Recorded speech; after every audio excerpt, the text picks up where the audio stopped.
welcome to North Lanarkshire Council's online visual arts programme. My name's Jasmine and I'll be your tutor for the next 2 weeks. With these longer, brighter days of spring, we'll be focusing on the theme of blast into nature. We've got some great ideas and activities to share with you, so let's get some messy clothes on and let's get started. So this week's theme is going to be summer bunting. I've made a little example here to show you. It's got 7 flags on it, but you can do as many as you like. We're going to be block printing this bunting, so I'm going to be using Tetra Pak. It's just a oat milk carton, but you could think I used a passata carton as well to try it out. So you could, I think a lot of food comes in this kind of stuff, and it'll be in your recycling, I'd imagine. For our warm-up this week, we're going to be drawing some different shapes and trying to get an idea of what we might want to actually put on our flags. You don't have to do the same thing as me. So I'll be using the sketchbook that we made in week 1. If you want to make the same sketchbook or make something similar, then you can go back to week 1's video and do that for yourself. Now, for all of these activities, we will need a palette for our printing ink, a stapler if you want to keep things easy, some string, some quite hardy string for your bunting, rollers, so we'll need 1 clean roller and 1 roller that you're going to use to roll out your ink, a ruler, a light pencil. I'm going to use a pen for our warm-up, but you can use whatever you like, it's just to kind of practice shapes, a scalpel for cutting out your shapes, a permanent marker for drawing on this. Other things might not show up.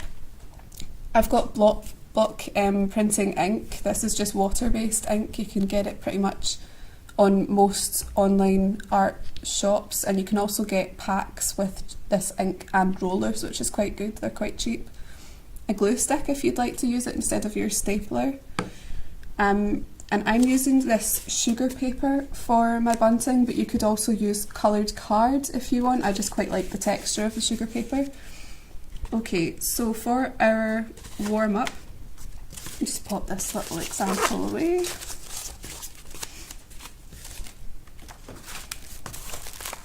We're going to be drawing things that we like about summer. So you can see that I drew a sunshine. I think that's probably my favourite thing about summer, is it gets quite a lot warmer. So I would say pick 3 things that you love about this time of year and think about the shapes that you might want to draw with that kind of thing. So I love the wildflowers of spring. So that's quite a simple shape.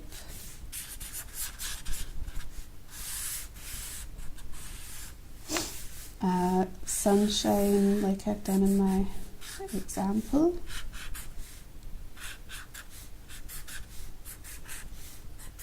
You could even do a little spiral in the middle of that.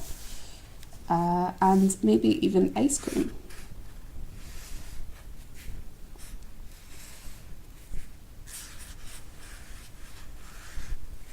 You might even want to put a little flake in there.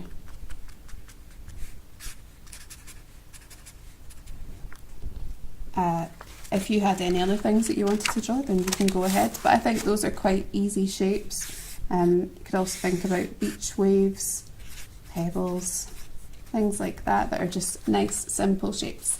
So, with those ideas in mind, you're going to pop that to one side, let that ruminate in your brain while you're making your template for your bunting. So, this is what it's eventually going to look like. So I'm going to do it on the opposite side just to show you. So this is A3 sugar paper. You can use A4 if you like and just do this in half, but I've got A3 because it's a little bit easier. So we're going to fold this in half, fold it in half again, and fold it in half again. And when you open it back out, you're going to have these fold lines across. So what I did, just to keep myself right, is make a mark on each edge of the fold, which makes it easy to use your ruler to join these marks up when you come to it. And then one in the middle of each panel. Just do this by eye, it's not really important that it's exact. Alright, is that all of them? Yep. Okay. So you'll want to use a pencil for this so that it doesn't show up when you're cutting out your bunting. So I'm just using a pen so that you can see it, but I would definitely use a pencil because it won't show up and it'll be underneath your ink when you print. It'll just sort of hide away. So you're just joining up these marks like so, and you get this diamond shape, and this is where we'll be doing our printing. So when we've printed out our block, we're printing it on here inside these triangles. So once you've joined up all of these, it'll look like this, hopefully. So for your bunting, I would recommend doing 2 to 3 sheets of these just to keep yourself right and give yourself spares just in case you mess one up or the ink doesn't come out quite the way you want it. So you're going to make one extra, so if you want 7, I would make 2 sheets of this and you'll have one extra so that you can cut it out. And when you cut it out, it'll be like this. So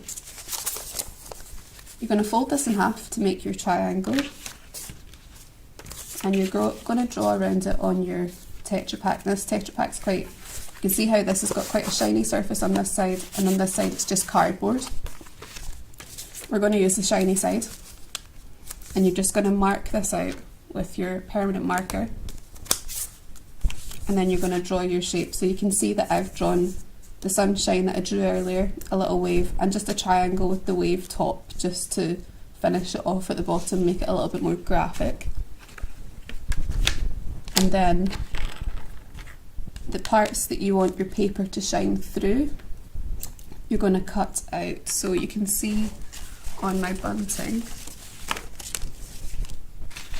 how this sort of matches up. So where this ink is the shiny part of this Tetra Pak. So you want to keep that in mind while you're cutting it out, and you're just going to use your scalpel and cut right through. You might need to just go over your line a few times if it doesn't come out the first time.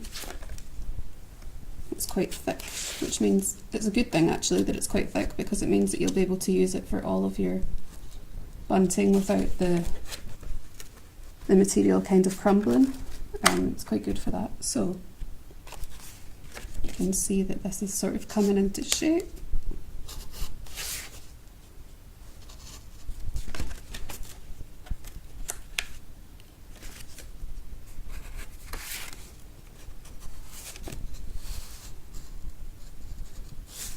And you see how I'm spinning this round as I cut, because it just makes it easier than trying to go around it and keeping it where it is. It's just a little bit more simple. Alright, so you can see that my cutting mat through my holes here. And that's where the ink won't cling to, because it's going to be cut out. So I'm going to cut out this triangle. If you have scissors, that would be easier.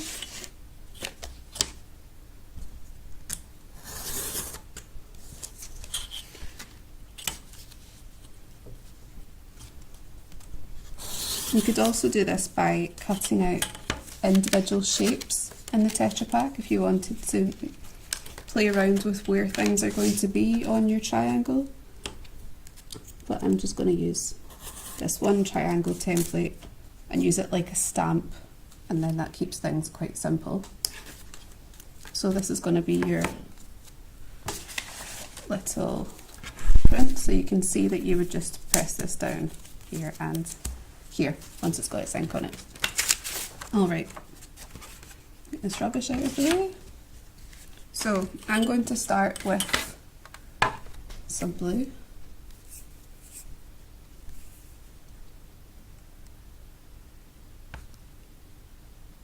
You don't need too much of this, and you can always top it up as you go. So I'm just going to use this bit of paper to place my little printing block on it.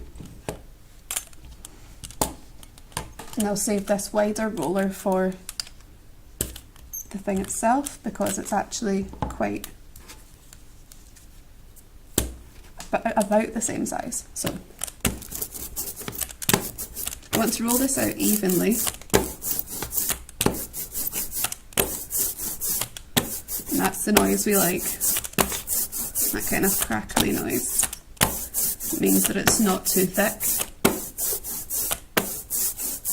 Otherwise it'll take forever and ever to dry. So you've got that rolled out. I'm just going to show you on my template that I've got from earlier. So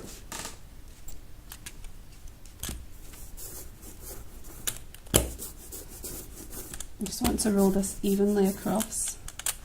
Doesn't matter if it's completely even. And if you pick up your roller at the end of the palette, like you see that I'm doing, you see that the roller spins at the end, and it means you'll get an even coating all the way around the roller, which is what we want. Alright. Now that's looking pretty thin on the block, so I'm just gonna put out some more ink.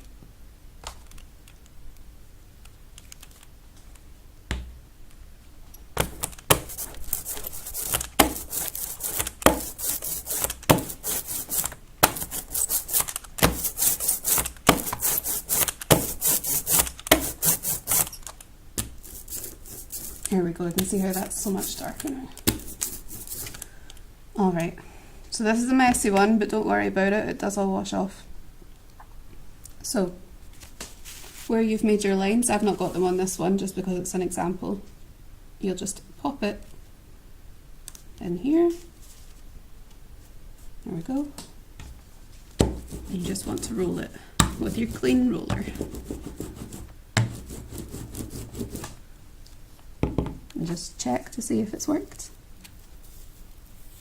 Yep, if not, you can always roll it some more. And there we go. So you can see how you would do that for all of your triangles. I'll just do one more so you can see how it would be top to bottom.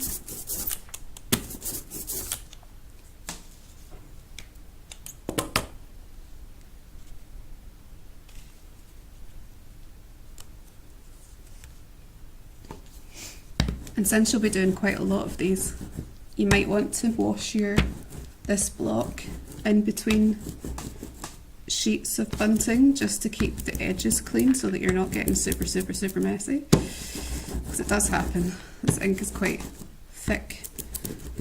Alright.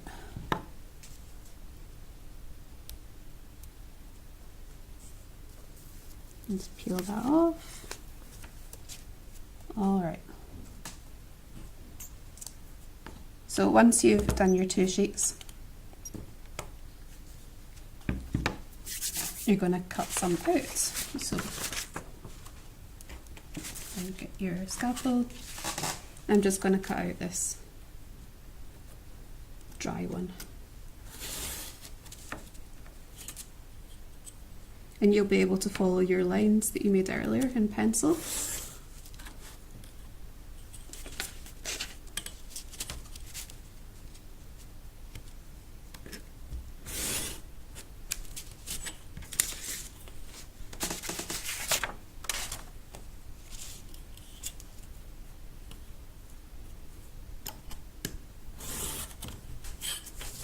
And you can see how this would become your triangle for your bunting.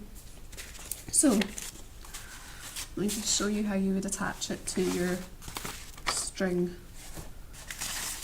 So we've got this pre-existing bunting.